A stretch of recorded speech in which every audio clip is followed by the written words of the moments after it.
예후라고 하는 인물이 우리가 지난 시간까지 보았을 때 이제 실제적인 북이스라엘의 왕으로서 등극했던 내용을 지난 시간에 보았습니다. 그리고 나서 오늘 본문에서는 예후가 아합의 집과 북이스라엘의 하나님의 이름으로 하나님의 심판을 행하고 그 심판은 곧 말씀에 대한 개혁으로 우리에게 비춰집니다. 안 읽었지만 1절부터 11절까지의 내용을 보면 예후가 어떻게 북이스라엘을 개혁해 가는지를 짧게 소개합니다.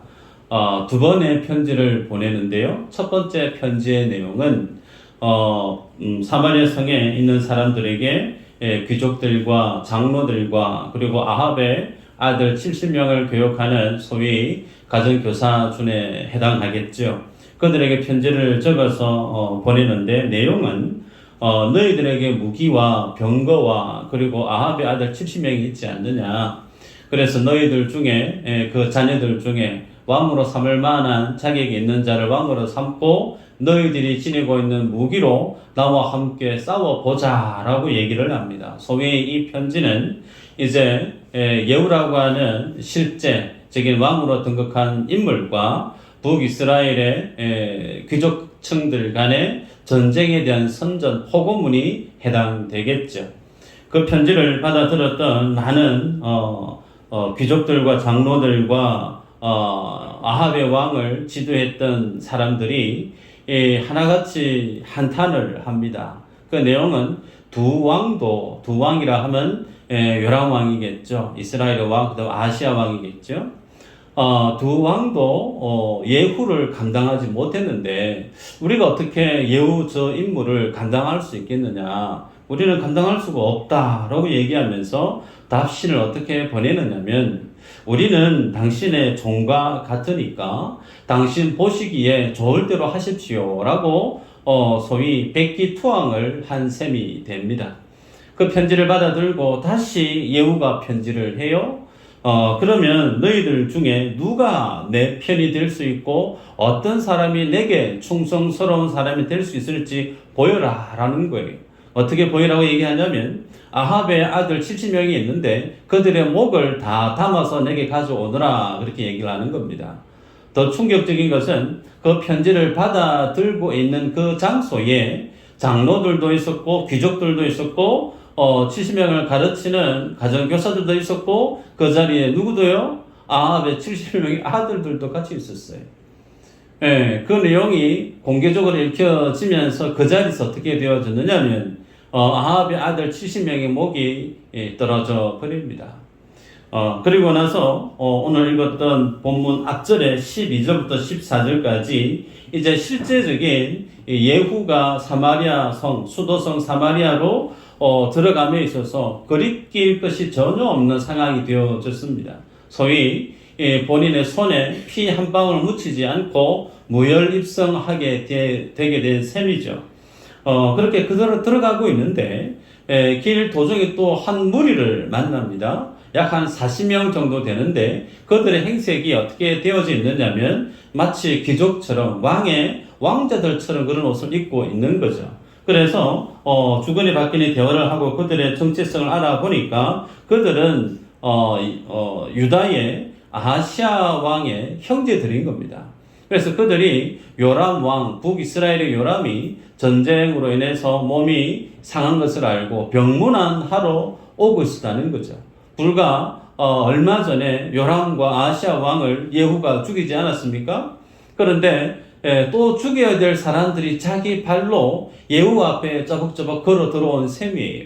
그래서 그 40명도 어떻게 해요? 양털 깎는 우물 곁에서 그 40명을 똑같이 처리해 버립니다. 또 110명이 갑작스럽게 왕족들이 북이스라엘도 그렇고 남유다도 그렇고 예후의 손에 죽어 나간 셈이 돼요. 왜 이런 일들을 행했느냐라고 하면 한 가지입니다. 오늘 말씀의 주제처럼 개혁이라고 하는 거예요.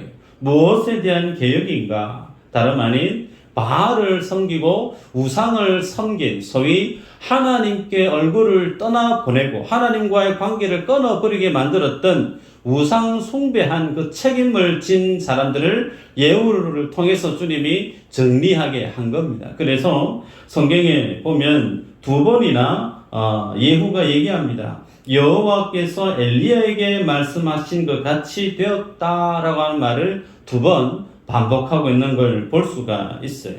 그래서 오늘 본문에는 예후라고 하는 인물이 이제 북이스라엘의 실제적인 왕으로서 등극하면서 그가 행하는 그 모든 행보가 개혁의 기치 아래 행해지는 신앙의 개혁의 모든 결과물로 드러나고 있음을 성경이 우리에게 제시합니다.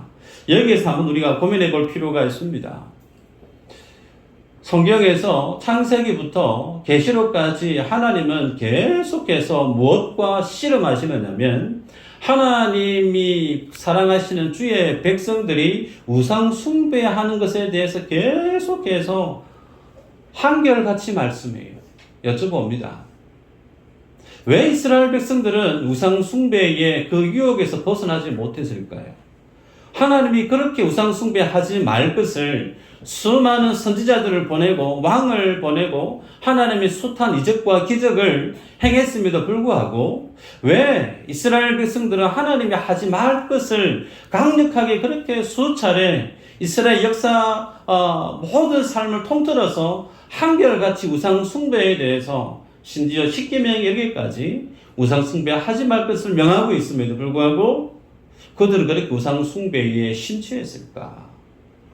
여기에는 오늘 우리의 믿음의 모습도 함께 포함되어져 있습니다. 여러분, 하나님은요, 주의 백성들에게 목적을 가지고 계세요.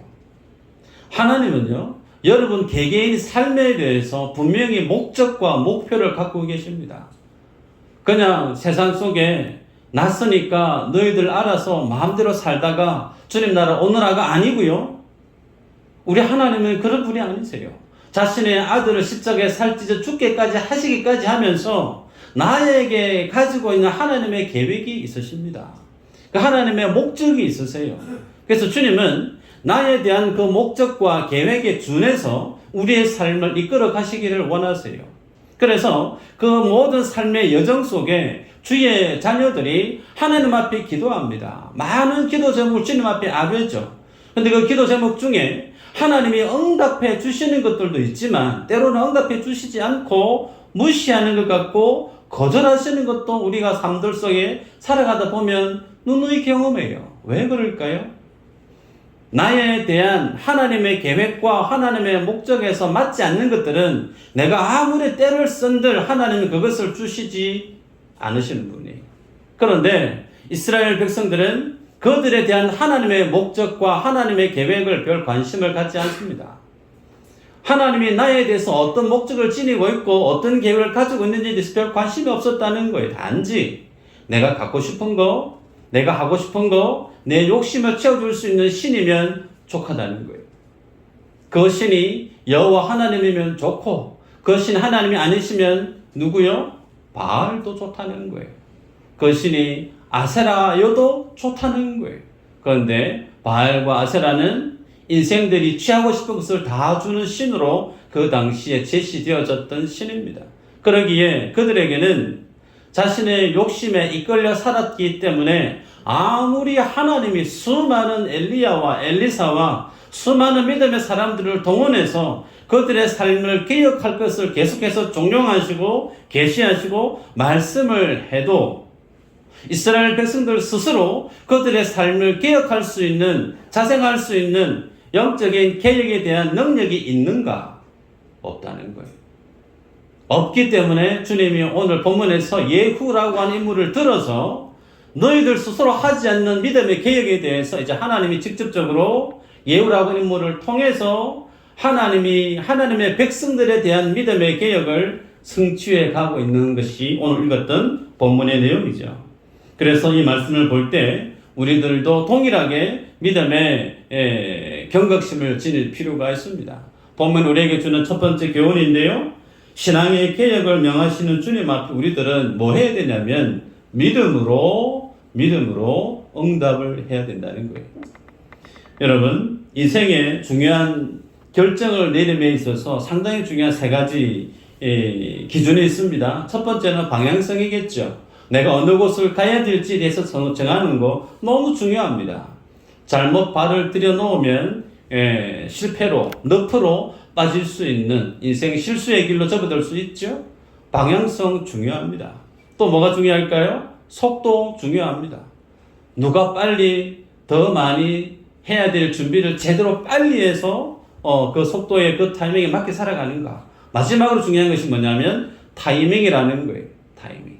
오늘 본문에 보면 하나님께서 예후라고 하는 인물을 통해서 말씀을 주시는데 그 예후라고 하는 인물을 통해서 제때에 하나님의 말씀에 대한 순종으로 개혁을 하지 않으면 어떻게 되는가에 대한 내용을 우리에게 교훈하죠. 정리를 하면 말씀 위에 서 있는 인생은 개혁하는 사람이 되지만 그 말씀에서 떠난 인생은 개혁의 대상이 된다라는 겁니다. 오늘 주님은 동일하게 쉼없이 우리들을 개혁해 가시는 하나님이신 믿으시기를 바랍니다. 바른 믿음 위에 바른 성도에 가야 될 믿음의 정도를 걸어가기를 어느 누구보다 원하시는 분이 우리가 예배하는 하나님이신 줄 믿으시기를 바라요. 사도 바울은 로마서 8장 26, 27절에 이렇게 언급합니다. 이와 같이 성령도 우리의 연약함을 도우시나니 우리는 마땅히 기도할 바를 알지 못하나 오직 성령이 말할 수 없는 단식으로 우리를 위하여 친히 간구하시느니라. 마음을 살피는 이가 성령의 생각을 하시나니 이는 성령이 하나님의 뜻대로 성도를 위하여 간구하신이니라. 여러분, 여기에 보면요, 구원받은 주의 백성이 하나님 우리를 어떻게 보고 있느냐면 연약함을 도우시나니 그랬습니다. 소위 예수를 믿고 구원받은 내가 하나님 앞에서 어떤 존재로 주님이 인식하고 있느냐면 너 참 연약한 존재구나. 우리의 연약함을 주님이 아신다는 거예요. 그러고 나서 주님이 그 연약함을 어떻게 우리의 삶을 돕고 계시느냐면 성령께서 말할 수 없는 무엇으로 돕는다고요? 탄식으로. 성령께서 말할 수 없는 탄식으로 아버지 하나님의 뜻 앞에서 간구하시는 하나님의 기도의 사역을 사도 바울이 언급하고 있습니다. 그래서 하나님 앞에 탄식하는 이유가 뭔가? 성령께서 나를 바라보시고 왜 탄식하시는가? 내가 하나님의 진리대로 살아가야 되는데, 하나님이 기뻐하시는 그 뜻대로 살아가야 되는데, 그 삶과 전혀 무관한 삶을 살아갈 때 우리는 잘 모를 수 있어요. 내가 이 길이 잘 가는 건지, 내가 이 길이 잘못 가는 길인지 전혀 분별할 수 없는 무지 속에 살아갈지 모르겠지만, 그는 나를 구원하셨던 성령 하나님은 뭐 한다고요? 탄식하신다는 거예요. 탄식하다의 말의 원어적인 뜻을 살펴보니까요, 여성이 출산할 때 경험할 때 그 갖는 고통이라는 겁니다. 남자들은 잘 모르실 수 있지만 여성분들은 아실 겁니다. 내가 내 자식들을 출산할 때 그냥 쉽게 그냥 자녀를 낳으신 분이 계세요? 그런 분 한 분도 안 계십니다. 예. 자녀를 낳을 때 내가 저 침상에서 저 병실에서 내가 살아서 다시 내려올 수 있을까에 대한 죽음에 대한 두려움을 지닌 채 생명을 출산합니다. 그 고통이 얼마나 큰지 우리는 남자들은 죄송스럽지만 잘 모르지만 우리 여성분들은 너무나 잘 알 거예요. 마치 그 정도로 하나님이 뭐 하신다고요? 내가 하나님의 진리 앞에서 떠나 내 마음대로 살아가는 그 모든 허랑방탕한 죄악된 믿음을 벗어난 삶을 두고 마치 내가 내 아들, 딸을 낳을 때 고통하고 신음하고 울부짖었던 것처럼 성령 하나님이 여러분들을 위해서 탄식하신다고 말씀합니다. 그러기에 여러분, 우리들이 주님 앞에 설 때마다 기억하시길 바라요.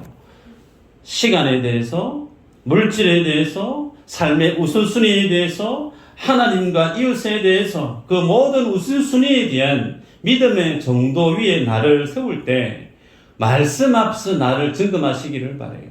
말씀 앞에서, 주의 진리 앞에서. 그래서 거기에 위배되고 거기에 벗어난 것이 있다면 우리는 당장 그 삶의 방향성을 말씀 앞으로 다시금 돌이킬 필요가 있습니다. 기억하십시다. 개혁을 하실 때, 주님이 명하실 때 그것은 타이밍이라고 그랬어요. 내가 주의 말씀 앞에 개혁시키는 말씀을 들을 때 그 타이밍에 맞게 순종하는 사람은 하나님의 복을 누리지만, 그 타이밍에 내가 능기적거리고 주저하게 되고 그 삶을 제대로 살지 않으면 정반대로 내가 정리의 대상이 될 수도 있다라고 성경 우리에게 교훈합니다. 두 번째는요, 참된 개혁의 영역이 어디냐면 말씀의 경계선 안에 있다라고 우리에게 교훈합니다. 15절 이후로 보면요, 아하시아 왕의 형제들을 이제 죽인 예후가 걸어가고 있는데 길 중에 또 한 사람을 만납니다. 누구냐면 레갑의 아들 여호나답, 그렇게 기록하고 있습니다. 성경에 보면 여호나답이라는 인물 그리고 레갑의 이 후손들이 상당히 특이합니다. 어떻게 특이하냐면요, 아합 이후로 모든 북이스라엘의 문화는 바알과 아세라와 우상을 숭배하는 문화로 뒤덮여 버렸습니다. 여러분, 세상의 문화, 세상의 종교는요, 인간의 편리함을 추구합니다. 인간의 쾌락을 추구합니다. 인간의 쾌락과 인간의 편리함은 무엇과 결을 같이 할까요? 도시 문명과 맥을 같이 합니다. 그래서 도시가 발전하면 발전할수록 그 도시는 편해요. 편리합니다. 편요의 가치가 극대치 되죠. 그런데 그 속에 뭐가 없을까요? 여호와 하나님을 신뢰하는 믿음의 모습이 전무한 거예요. 그래서 레갑의 후손들, 이들은 아예 도시 문명을 던져버립니다. 하나님을 믿지 않고 우상을 섬기는 세상, 나 싫다는 거예요. 그래서 그들은 도시를 떠나버립니다. 그리고 처음에 그들의 조상이 양을 쳤던, 목축했던 그 일로 그들이 떠나버려요. 그래서 그들은 집도 절도 없습니다. 늘 양을 치면서 장막을 치고 텐트를 치고 이동하고 살았기 때문에 그러한 불편한 삶을 살면서도 그들이 그 삶을 살았던 이유는 신앙, 여호와에 대한 이 신앙을 지켜가는 것이 그들의 삶의 가장 최우선순위로 두었던 사람들이 레갑이라고 하는 이 사람들에 대한 특징이죠. 그래서 성경에 보면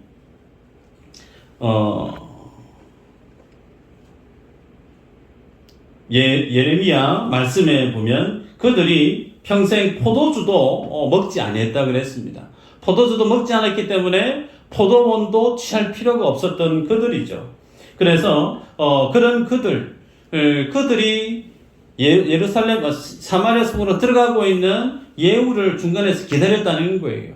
그럼 여기에서 궁금한 게, 왜 도시 문명을 떠나서 여호와 하나님만을 신뢰하고 살았던 이 여호나답이라는 인물이 길에서 예후라고 하는 인물을 기다렸을까? 제 생각은요, 몹시 고마워했던 마음도 있었을 것 같고, 또 하나는 궁금했을 법도 싶어요. 고마웠던 것은 하나님을 신뢰하게 만들었던 그 모든 상황을 지금 만들고 있는 예후가 내심 좋았을 수 있습니다. 고마웠을 수가 있죠. 아합의 가문을 다 멸절해버리고 하나님을 향한 믿음의 길을 힘있게 개혁의 물꼬를 트고 있는 예후, 정말 보고 싶기도 했을 겁니다. 그래서 이 여호나답이 이 예후를 중간에 만났던 거죠. 그래서 15절에 예후가 묻습니다. 내 마음이 내 마음을 향하여 진실함같이 네 마음도 진실하냐 하니 여호나답이 대답하되 그러하니이다. 내가 너를 보는 마음이 정말 거리낌 없이 진실한데 니도 지금 나를 또 다른 계산하지 않고 정말 순전하게 진실되게 보느냐라고 물었을 때 오케이, 저도 똑같은 마음입니다. 이신전심인 거예요.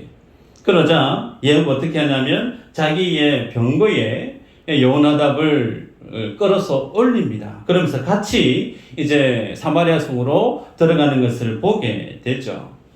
여러분, 왜 예후는 여호나답 인물을 그렇게 자기 병거에 같이 끌어올려서 같이 들어갈 수 있을 정도의 예를 갖추었을까? 여기에는 상당한 정치적인 목적이, 동기가 있었음을 추측할 수가 있습니다. 생각해 보시면요, 예후는 아합 휘하에 있었던 사람이에요.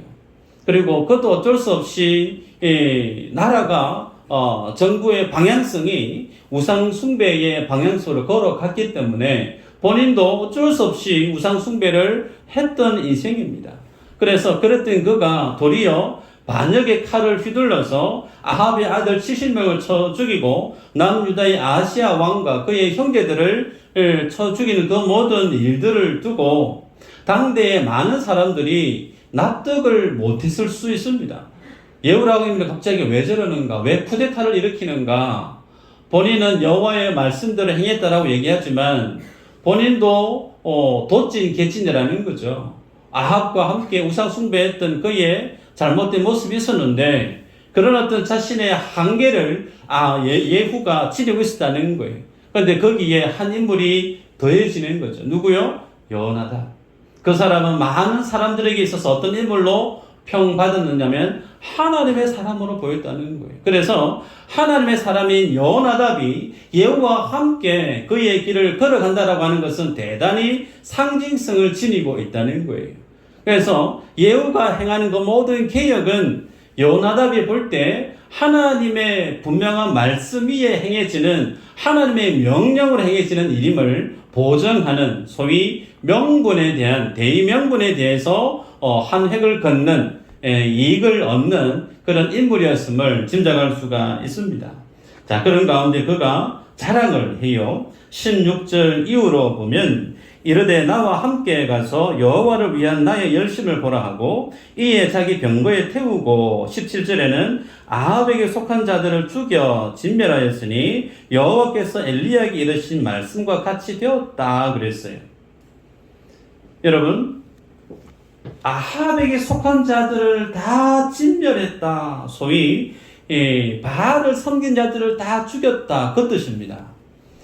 여러분, 저는 잘 모르지만 김홍도 장군에 대한 정치적인 견해가 달라서 지금 나라가 시끌벅적합니다. 혹 우리들 안에도 제각각 정치적인 어떤 잣대가 달라서 보는 견해가 다를 수 있는데요. 여러분, 궁금한 것은 그러면 어떻게 예후라고 하는 인물은 누가 바알을 섬기고 누가 아합의 휘하에 오른팔이었던 사람들을 다 알 수 있었을까? 쉽지 않을 수 있어요. 그런데 그가 어떤 사건 하나를 기획을 하느냐면 18절에서 28절까지 내용인데요. 온 나라에 광고를 합니다. 뭘 광고하냐면 경내 아래, 이스라엘 경내 아래 바알을 섬기는 자들은 다 모이라는 거예요. 가장 성대하게 바알에게 제사할 것을 준비하면서 그래서 모든 제사장과 그와 관련된 바알 숭배자들을 다 불러 모읍니다. 그래서 많은 사람들이 이때까지만 해도 예후가 아합의 가문을 죽인 이유가 아합보다 더 바알을 더 잘 섬기기 위해서 바알을 아합이 시원찮게 섬겼기 때문에 믿음의 욕심에 덜 차서 그들을 정리를 하고 바알을 더 잘 섬기기 위해서 아합의 가문을 척결한 것이었다. 그렇게 여겼던 것 같아요. 그래서 그런 어떤 민심을 그대로 이용을 해서 큰 성대한 바알을 위한 제사를 하나 만듭니다. 그래서 모든 사람들을 다 모아서 바알 신전 안에 다 들여보냅니다. 그러면서 똑같은 옷을 장만해서 입히게 하는 거예요. 그 의미는 그 속에 하나님을 예배하는 사람이 단 한 사람도 있지 않게 하기 위해서입니다. 그래서 성대하게 예배가 제사가 진행되어지고 있는 그 와중에 예후는 자신의 호위병 80명을 그 성전 신전 밖에 준비시킵니다. 그리고 모든 제사가 끝나갈 때쯤에 그 80명 안에 들여다보내서 그 신전 안에 있는 모든 사람을 다 척결해 버립니다. 여러분, 예배하다가 다 죽어나간 거예요. 심지어는 그에 있었던 그 모든 목상으로 되어 있던 신전 그거 다 불태워버리고요. 그 신전을 뭘로 만들었다고 기록하고 있느냐면 화장실을 만들어버렸대요.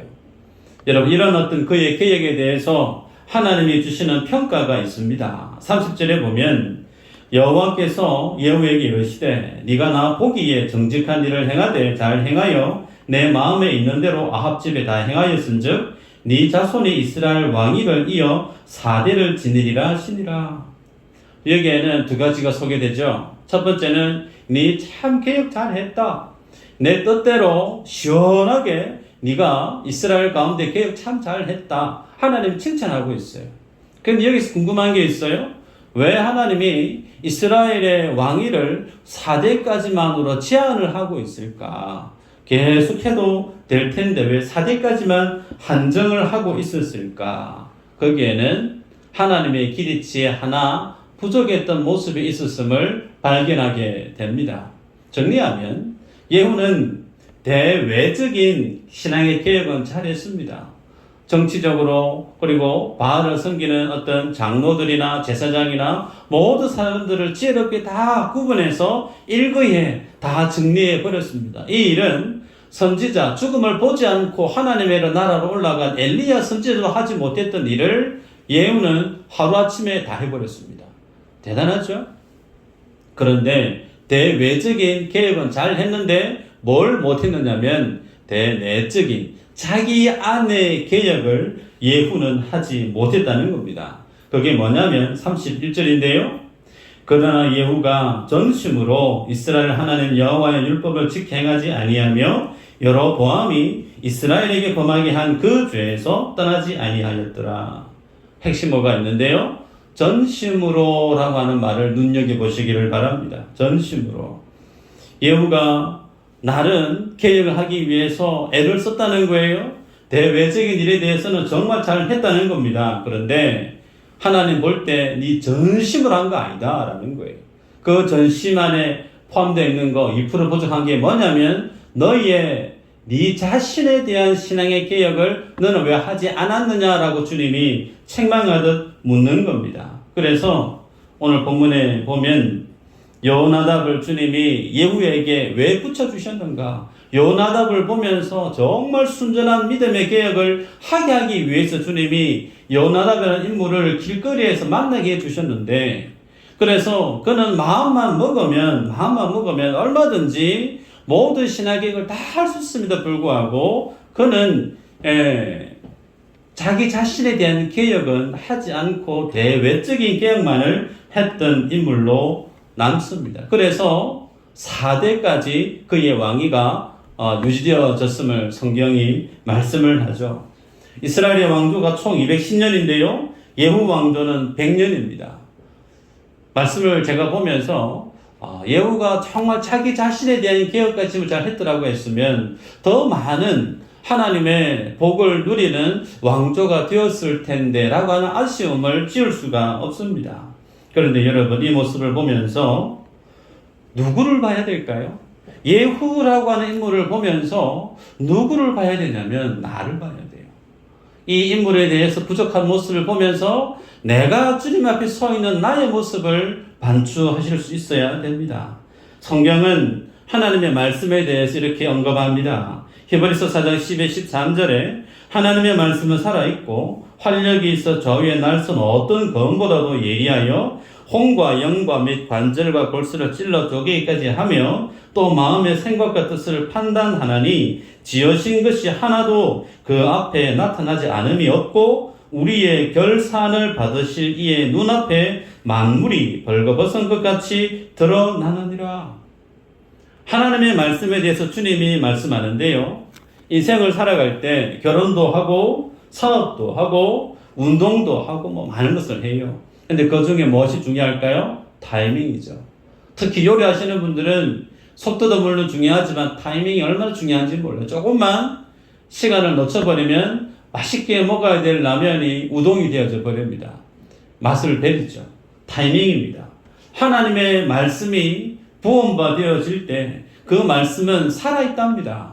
마치 의사가 수술하는 수술 집도용 그 칼보다 더 예리합니다. 그래서 혼과 영과 골수를 찔러 쪼개기까지 하고 우리의 마음과 생각까지 하나님이 다 보신다는 거예요. 그래서 주님은 그 말씀 우리에게 허락해 주실 때 무엇을 요구하시느냐? 제대로 말씀 앞에 서기를 바라는 겁니다. 그 말씀이 뭐가 있기에 그럴까요? 우리가 읽었던 13절 이어보면 그 말씀이 천지 만물을 창조하신 권능의 말씀이기 때문에 그래요. 여러분 이 성경이요 종입니다. 서점에 가면 돈 얼마 주면 다 살 수 있어요. 그런데 이 성경이 얼마만큼 위대하냐면 이 말씀 앞에 인생이 달라진 인생이 얼마나 많은지 몰라요. 이 진리 앞에 자기 자신을 제대로 세우는 자는 그 말씀이 가는 방향으로 그 삶을 기필코 만들어 내십니다. 말씀의 주인이 하나님이시기 때문에 그래요. 우리 하나님은 시시한 분은 아니세요. 자신의 입으로 내뱉은 그 모든 말씀을요, 반드시 성취하시는 분이십니다. 그래서 우리는 이 말씀에 삶의 제1순위에 우선순위를 두고 말씀이 가는 데까지 내가 믿음의 개혁을 해야 될 필요성이 있다는 겁니다.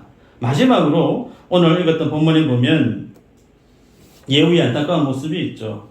28절, 29절이었는데요. 예후가 이와 같이 이스라엘 중에 바알을 멸하였으나 이스라엘에게 범죄하게 한 느바스의 아들 여로보암의 죄 곧 베델과 단에 있는 금 송아지를 섬기는 죄악에서는 떠나지 아니하였더라. 다른 거는 다 했는데 금송아지 섬기는 것 그 죄에서는 떠나지 못했다라고 주님이 지적하고 있습니다. 이 죄를 31절에 또 반복해요. 한 번 지적했는데 또 그 표현을 뒤에 또 반복했다라고 하는 그 의미는 이 성경을 기록하고 있는 하나님께서 예후라고 하는 인물에 대해 상당히 안타까워하고 있는 마음을 보실 수가 있습니다. 여러분, 본인이 원하면 다 죽일 수가 있었어요. 정말 무시무시한 칼날 앞에 온 이스라엘이 벌벌 떨었던 예후 아닙니까? 그런데 그 모든 바알과 관련된 아합과 관련된 것은 다 정리하고 난 다음에 왜 금송아지 우상 숭배권에 대해서는 여로보암이 북이스라엘 왕이 갔던 그 죄악의 길에 대해서는 끊어내지는 못했을까 생각해 보면 그가 북이스라엘이 왕이 된 지 얼마 안 되죠. 온전히 북이스라엘 모든 백성들을 휘어잡았다고 말할 수가 없습니다. 그런 와중에 단과 베델에 있는 황금 송아지 버려두고 남유다의 성전으로 가는 길을 열어버리게 되어지면 본인의 입지가 그만큼 흔들릴 수 있는 그런 위기를 본인이 가졌던 것 같습니다. 여러분, 원래 그 자리가 자기의 노력으로 차지했던 자리든가요? 그거 아닙니다. 그가 이스라엘의 왕이 될 수 있었던 것은 하나님께서 엘리사를 통해서 하나의 선지 생도를 통해서 그에게 말씀을 주셨고 환경을 허락했기 때문에 그가 이스라엘의 왕이 되지 않았습니까? 왕 되는 것은 너무너무 힘들어요. 그 너무너무 힘든 그 왕위까지 올라갔던 그 삶을 주님이 허락했고 함께해서 그 삶을 살았던 그가 그 왕으로서의 자리에서 하나님이 기뻐하신 일을 살아가는 것은 비교해보면 정말 얼마 안 돼요. 하려고 하면 얼마든지 할 수 있습니다. 그런데 그렇게 주님 앞에 매달려서 말씀 앞에 서서 그 왕위에 섰던 인생이 그 왕위에 서고 나서는 하나님을 더 이상 의지하지 않았다는 거예요. 자기의 나라, 자기의 나라로 자기의 힘으로 그 나라를 경영하려고 했던 모습을 예후의 모습을 성경이 지금 지적하고 있습니다. 말씀을 맺는데요. 여러분, 우리가 주님 앞에 설 때에 무엇이 힘든가 밤이 맞도록 기도하는 거 할 수 있습니다. 예배당 건축하면서 힘에 지나도록 내 헌금을 드릴 수 있습니다. 주일학교 교사 섬기고 교회 차가 나오면 새벽을 운행을 하고 혹은 몇 시간 차량 운행을 하고 더운데 아이들 교사로 섬기고 쉽지 않지만 열정적으로 하려면 할 수 있어요. 그런데 뭐가 더 힘드냐면 나를 주님께 드리는 게 힘들어요. 그 말의 의미는 내 삶의 주인이 온전히 하나님임을 고백하고 시간도 하나님의 것이고 내 생명도 하나님의 것이고 아멘이 나와야 되는데 물질도 하나님의 것이고 아멘이 안 나와요. 이것이 다 하나님의 것임을 내가 고백할 수 있어야 돼요. 근데 이걸 못한다는 거예요. 이걸 못해요. 하나님이 무엇을 더 기뻐하실까요? 봉사하는 거 물론 기뻐하시죠. 사람들도 정말 대단하다고 칭찬할 수 있습니다. 그런데 하나님이 기뻐하시는 것은 나를 원하세요. 내 생명도 하나님의 것이고 시간도 하나님의 것이고 내 모든 것이 하나님의 것임을 알고 주님께 나를 내던지는 거예요. 주님 뜻대로 하세요. 주님이 내 사업을 경영하시고 주님이 내 아들, 딸을 지켜주시고 내 가정을 주님이 드라이브해 주십시오. 내 것 아닙니다. 하나님 겁니다. 주님이 알아서 역사하십시오. 라고 내어 맡기는 것. 소위 이걸 우리는 믿음이라고 고백합니다. 이걸 예우는 못했다는 거예요.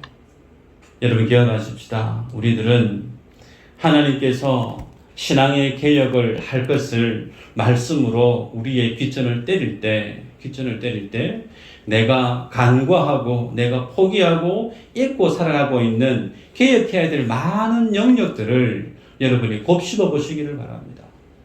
시간에 대해서 새벽 예배 시간, 수요 예배 시간 혹은 토요 새벽 전도 시간 많은 시간들을 교회는 열어놓고 있습니다. 그 시간에 여러분이 동참할 수 있는 시간이 무엇인지 무엇이 내 삶의 우선순위인지 돌아보시길 바라요. 물질도 마찬가지입니다. 내 삶의 우선순위를 주님 앞에 제대로 말씀 위에 세울 때 그 삶을 주님이 통해서 하나님의 나라를 힘있게 열어가실 줄 믿습니다. 앞으로의 삶을 지금보다 더욱더 빛나고 보석처럼 값진 삶을 살아내는 모든 주의 가족들 되시길 주의 이름으로 축복합니다. 기도합니다. 하나님 감사합니다.